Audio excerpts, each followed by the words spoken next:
Welcome the our channel. Today we how to withdraw rental applications from TurboTenant into Airtable, full guide step by step clearly.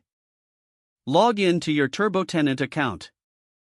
Navigate to the rental applications section. Select the application you wish to withdraw. Look for an option labeled withdraw or remove. Confirm your choice if prompted to ensure the application is withdrawn. Next, log in to your Airtable account. Open the base where you want to import the rental application data. Create a new table or choose an existing one for the applications.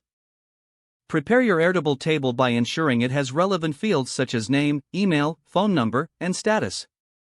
Return to TurboTenant and access the withdrawn application details. Copy the required information from the TurboTenant application. Switch back to Airtable and paste the information into the corresponding fields. Make sure to format the data correctly, checking for any discrepancies. If necessary, update the status field to reflect that the application has been withdrawn. Ensure all entries are accurate before proceeding. Once completed, review your Airtable table for any missing data. Save your changes to finalize the entries. Your rental applications have now been successfully withdrawn from TurboTenant and documented in Airtable. If the page does not load, refresh the browser or try again in a private or incognito window. Make sure you are using the correct email address, then retype it carefully to avoid small typos. If your password is not accepted, use the reset option and create a new strong password you can remember.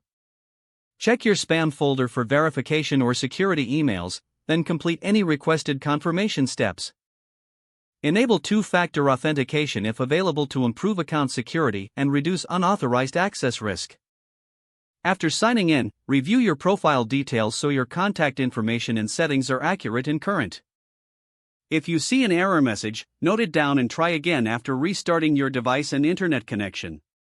Log out when you finish, especially on shared devices, to keep your account and payment information secure. If the page does not load, refresh the browser or try again in a private or incognito window. Make sure you are using the correct email address, then retype it carefully to avoid small typos.